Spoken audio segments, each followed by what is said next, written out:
Bonjour et bonsoir à toutes et à tous. Bienvenue à ce nouveau bulletin d'information sur la radio-télévision Fabrice.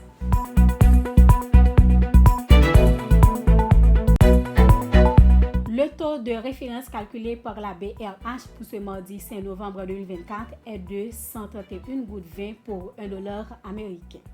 Le Premier ministre Gary Coney recommande le Conseil présidentiel de transition CPT à prendre une décision concernant les 3 conseillers présidentiels impliqués dans le scandale de corruption lié à la Banque nationale de crédit BNC, à savoir Emmanuel Vertilier, Smith Augustin et Louis-Gérald Gilles. Le ministère de l'Éducation nationale et de la formation professionnelle MENFP a annoncé l'ouverture des inscriptions pour les recalés pour l'année académique 2024-2025 à travers un communiqué publié ce lundi 4 novembre. Selon le MENFP, les inscriptions sont ouvertes du 4 au 29 novembre. Les candidats sont invités à se présenter dans les bureaux départementaux du MENFP afin de confirmer leur participation, tout en précisant que les candidats devront se inscrire uniquement pour les matières dans lesquelles ils n'ont pas obtenu les notes d'admission. Le directeur général du ministère du Commerce et de l'Industrie, MCI, Panel Polémon, a installé ce lundi 4 novembre Jean Heurtelou Junior Benoît comme nouvel administrateur à la tête de la direction des services administratifs. La cérémonie d'installation du nouvel administrateur s'est déroulée à la salle de conférence du MCI. M. Benoît remplace Georges Moïse qui occupait ce poste depuis août 2021. Une rencontre s'est prévue entre le Conseil présidentiel de transition et le Premier ministre Gary Coney ce mardi 5 novembre 2024.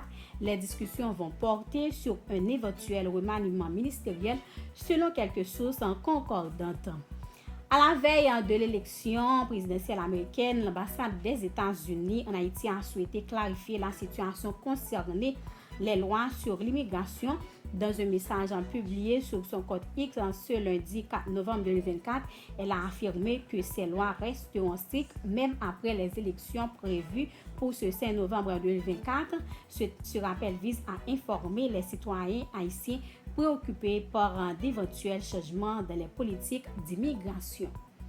Les autorités dominicaines ont arrêté 83 ressortissants haïtiens en situation irrégulière dans un hôtel situé à Las Matas de Santa Cruz, une province de Monte Cristi.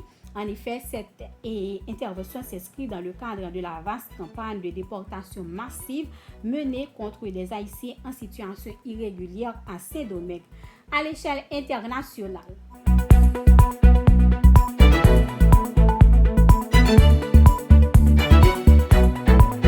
cérémonie de passation de pouvoir au Botswana ce lundi 4 novembre. Le nouveau président Duma Boko est entré officiellement en fonction.